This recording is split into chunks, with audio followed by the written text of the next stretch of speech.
Le cancer du sein touche chaque année plus de 40 000 femmes en France. Des femmes qui sont confrontées à de nombreuses informations médicales. Mais très souvent, elles demandent plus qu'être entourées par des médecins. L'association Femmes en Devenir a été créée pour défendre le droit des femmes et lutter contre toutes les formes de discrimination. Depuis quelques années, elle réalise aussi des actions santé sur la drépanocytose et le cancer du sein. Vendredi, une rencontre a réuni 36 femmes pour discuter autour du thème « Vivre avec un cancer, solidarité, entraide et lutte contre l'isolement ».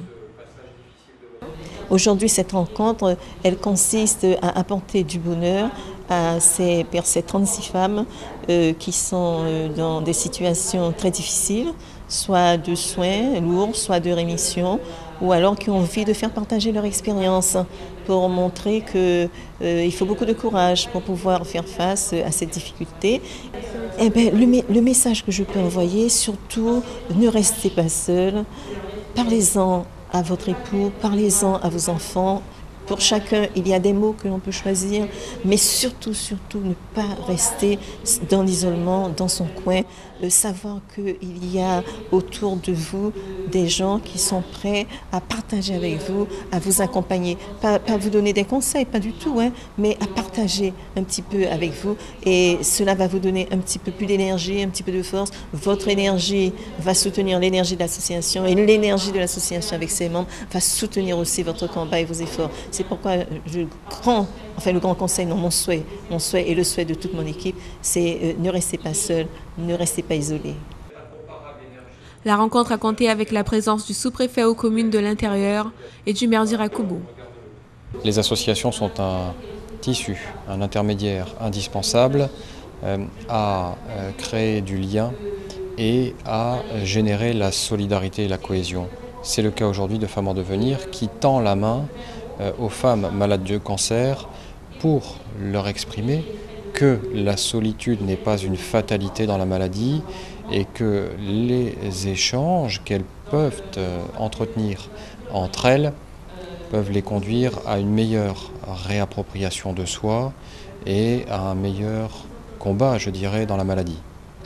Bon, il faut savoir que je suis une femme et l'association Femmes en Devenir représente la Guyane, mais représente aussi toutes les femmes qui sont atteintes d'un cancer. Si, c'est très important. C'est très important en tant que femme, en tant que mère et en tant que maman, bien sûr. C'est très important. Que ces femmes-là se battent et continuent à être courageuses.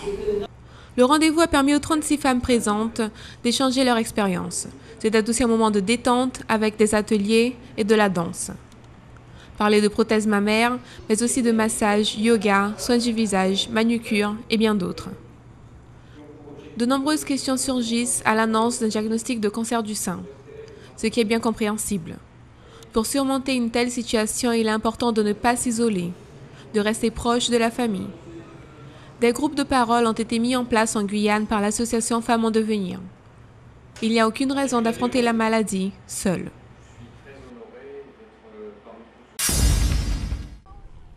En août prochain aura lieu la 3e édition des Journées des peuples autochtones, une initiative lancée en 2012 par la collectivité régionale, afin de rendre hommage au peuple premier de Guyane. Dans un contexte où la France ne reconnaît pas les populations autochtones en mettant en avant le préambule de la Constitution sur l'unité et l'invisibilité du peuple français.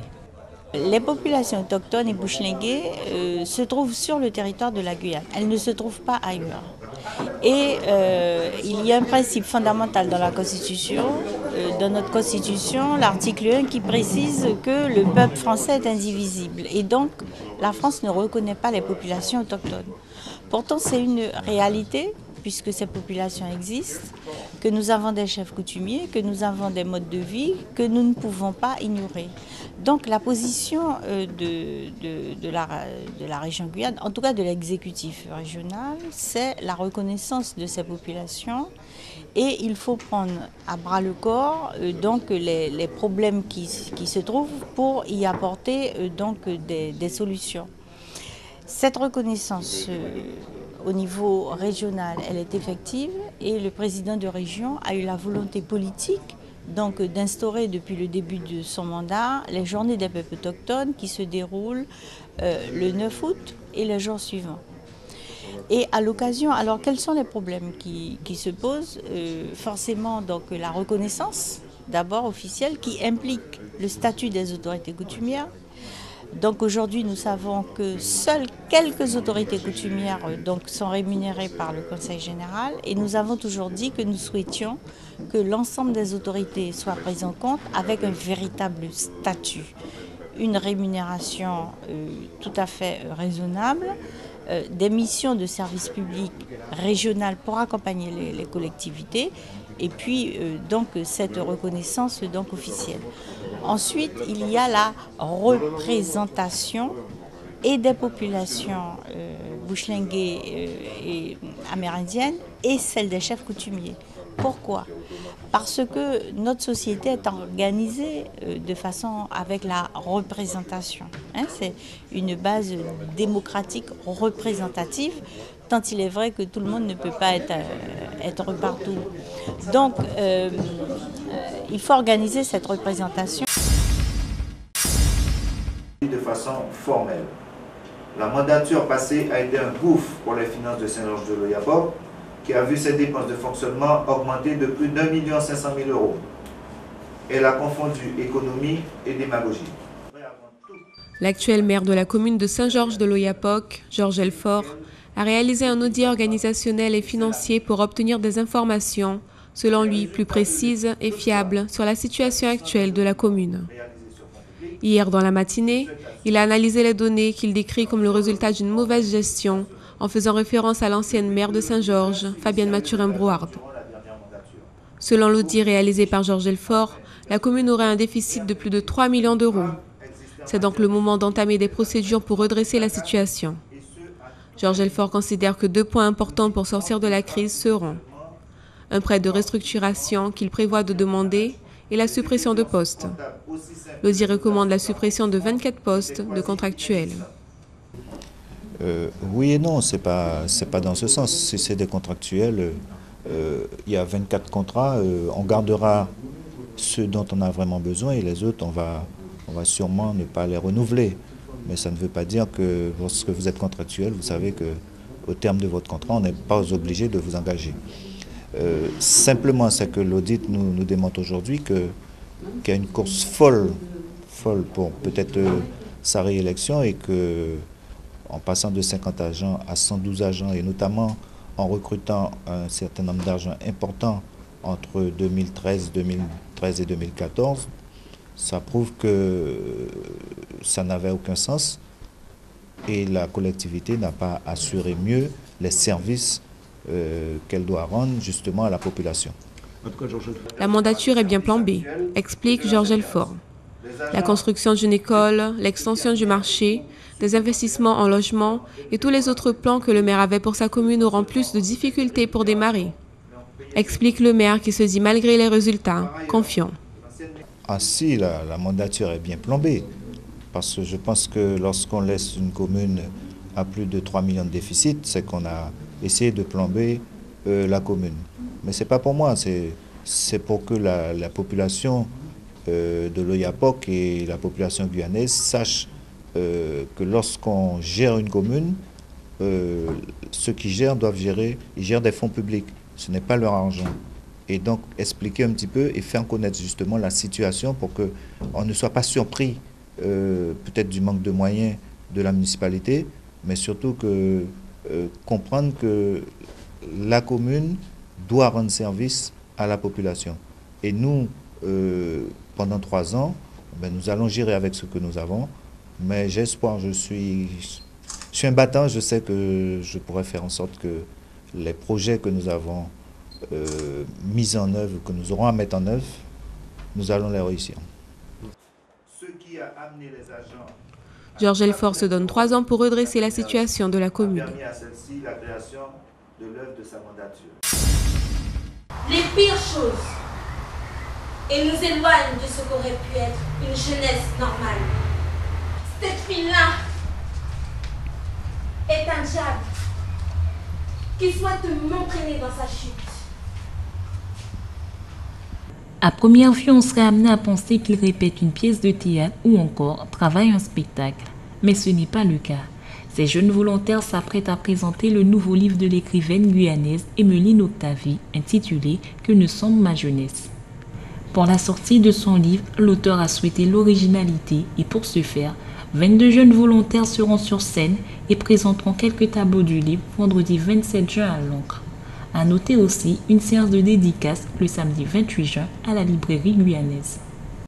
Un livre publié en auto-édition qui traite de la jeunesse, de toutes les phases noires par lesquelles la jeunesse peut passer parfois avant de se trouver.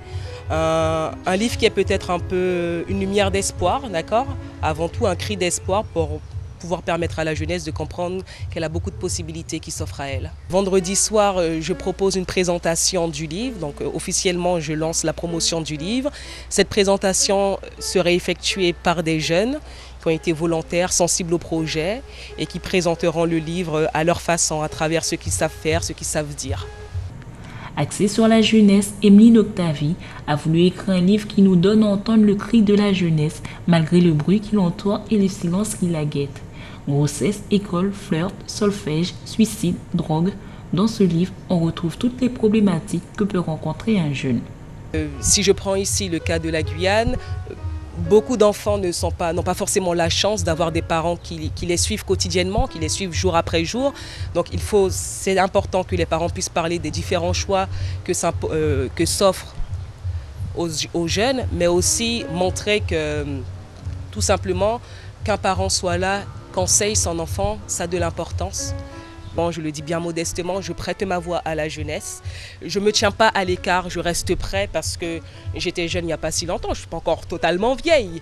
Mais voilà, prêter sa voix à la jeunesse, montrer que ce par quoi ils passent, ce qu'ils pensent irréalisable, beaucoup avant sont passés par là et ont trouvé une voie, un chemin, montrer qu'ils ne sont pas solitaires dans ce passage parce que c'est un passage obligatoire, obligé, la jeunesse. On est tous passés par là, on passera tous par là, en tout cas pour ceux qui viendront. J'ai essayé de sélectionner les problématiques dans lesquelles on retrouve souvent la jeunesse, pas forcément de belles problématiques, hein. Il s'agit de prison, il s'agit de suicide, il s'agit de grossesse précoce, il s'agit également de mauvais choix, de sombrer dans l'alcool, dans des drogues assez dures lorsqu'on est jeune. Et oui, ça a été une gymnastique de pouvoir passer de l'un à l'autre, mais en tout cas je pense que ce sont tous les mots qui entourent notre jeunesse et je me devais en fait de les exposer. Très sensible aux difficultés rencontrées par l'adolescent et la force qui l'anime quand on y prête attention, dit-elle.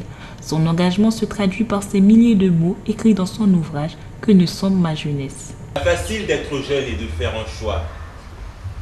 Tantôt j'ai une chaussette haute, tantôt j'ai un jean bas. J'ai l'air moins stupide, la casquette à l'envers, et je passe pour un con si je la mets dans le bon sens. Dans le but de désenclaver les préfectures, le gouvernement autorise depuis l'année 2009 que des bureaux extérieurs puissent réaliser les démarches nécessaires pour l'obtention d'une carte grise. En Martinique et en Guadeloupe, le système est déjà connu de la population. En Guyane, ce n'est qu'à partir de 2013 que le premier et seul bureau du département a été ouvert.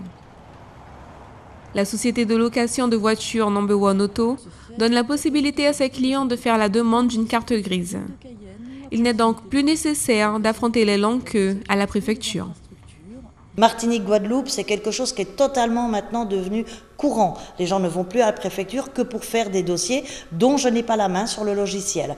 Par exemple, des dédouanements, des documents effectivement avec des voitures saisies ou en difficulté, où le dossier ne peut pas se faire chez moi.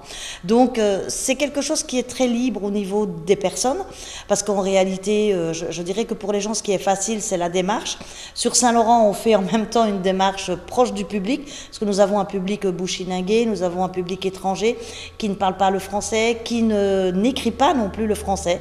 Donc j'ai 2 bureaux à Saint-Laurent où il y a une personne qui est aussi bouchininguée et qui a un bureau d'écrivain public et qui s'occupe des cartes grises. Alors la différence sur le plan administratif, il n'y en a aucune, parce que de toute façon c'est exactement les mêmes documents, les mêmes démarches, les mêmes papiers. La seule différence, elle s'en résulte aux démarches personnelles où il n'y a pas de file d'attente, il n'y a pas effectivement de difficultés, je dirais aussi pour les gens qui sont en commune, parce que ça aussi c'est un gros problème pour les gens de Regina, Saint-Georges, Kourou ou même l'Ouest, puisqu'il y a 2 bureaux à l'Ouest. Les horaires, à savoir que les cartes grises ne se font que le matin à la préfecture, pas toujours facile pour les gens qui travaillent. Donc moi j'ai des horaires effectivement qui sont très libres le matin sans rendez-vous, l'après-midi avec rendez-vous et je travaille le samedi. Le but de ce bureau est surtout en réalité de désenclaver aussi les communes extérieures parce que je me déplace pour aller rencontrer les gens qui sont effectivement comme Cacao, Regina, toutes ces personnes-là qui ont des difficultés pour effectuer leurs démarches. Tout à fait le même prix. Les chevaux fiscaux sont exactement les mêmes, il faut le savoir, il n'y a rien qui change à ce niveau-là. La seule différence, c'est qu'un dossier chez moi prendra 30 € en plus en démarche. Voilà, vous recevez tout de suite votre CPI ou votre certificat d'enregistrement et dans les 5 jours ouvrés, vous recevez aussi votre carte grise, comme avec la préfecture, pas recommandée avec accusé des réceptions. Pour plus d'informations, il suffit de contacter la société Number One Auto. C'est tout au début des années 2000 que Bernard Lama, ancien gardien de l'équipe de France de football et du Paris Saint-Germain, a imaginé la production d'eau en Guyane. Fin novembre 2012, les premières bouteilles d'Ilo ont débarqué dans les commerces du département, après des années d'attente et d'obstacles. Il n'y a pas de transformation, on n'agit pas sur l'eau. Elle est embouteillée pratiquement comme elle est sortie du sol. Et donc là, elle est excellente, elle est très fraîche. Quand on la met au frais, on la met au frigidaire, on la récupère après, on sent cette fraîcheur naturelle qu'il peut y avoir dans l'eau des rivières ici. Pour mieux obtenir l'adhésion des consommateurs, la société d'Ilo propose ses produits à des prix inférieurs ou équivalents aux eaux antillaises. Une eau guyanaise de qualité avec un coût inférieur, de quoi satisfaire la clientèle. Il faut être solidaire, Je suis guyanaise avant tout. Les autres dans leur pays, ils avantagent leur eau, donc on avantage la nôtre. C'est l'eau qui est produite ici, voilà. Il faut travailler le commerce ici, c'est tout, ça s'arrête là. Je veux dire, au moins, s'il y avait plus de choix, on aura d'autres choix encore. Mais bon, pour l'instant, c'est de l'eau qui est fabriquée ici, donc, qui est tirée d'ici, donc on fait profiter celle-là. C'est de l'eau de Guyane, et puis c'est une bonne eau. 8 mois que l'eau d'Ilo est sur le marché, la production est stabilisée. La société espère exister de manière significative et vise 35% du marché, en se donnant 2 ou 3 ans pour y parvenir. La France est le 14e pays consommateur de chirurgie esthétique et plastique. Plus de 350 000 chirurgies sont réalisées à chaque année. En Guyane, le nombre de médecins spécialisés et de chirurgie a aussi augmenté. Le docteur Benamant vient 1 semaine par mois en Guyane, où il pratique près de 300 chirurgies par an. Selon lui, les interventions sont pratiquement les mêmes qui sont demandées en métropole, avec quelques spécificités. En Guyane, il pratique plus de réduction mammaire et de lipoaspiration, et un peu moins de pose de prothèses qu'en métropole. C'est vrai que j'ai adapté mes techniques chirurgicales au fur et à mesure des années pour s'adapter aux patients de Guyane. Bien évidemment. Pourquoi ? Parce que le risque de cicatrice kéloïde est plus important ici qu'en métropole, mais en ce qui concerne l'humidité, les mauvaises cicatrisations qui sont liées aux conditions locales, non. Ma réponse est non. Les patients guyanais cicatrisent excessivement bien, que ce soit des patientes venant d'Haïti, du Brésil, du Suriname, toute la population guyanaise, quelle qu'elle soit, cicatrise assez bien. Maintenant, il faut simplement adapter la chirurgie. En Guyane, la chirurgie esthétique est recherchée par toutes les nationalités et tout âge, en majorité des femmes qui demandent d'avoir un résultat le plus proche possible du naturel. Depuis près de 2 ans, le nombre de patients qui partaient au Brésil ou en métropole pour réaliser les chirurgies a diminué. Un choix justifié par la proximité et la question financière. L'avantage que j'ai, je pense en tout cas, c'est que même après 3 mois, je peux être suivie convenablement. Alors que si je m'étais fait opérer en métropole ou au Brésil, j'aurais pas eu de suivi. Oui, psychologiquement, ça va. Je me sens beaucoup mieux, ça change la vie. Oui, voilà, c'est ce que je voulais. C'était un projet depuis déjà 1 an, donc je suis contente de l'avoir fait et je ne regrette pas.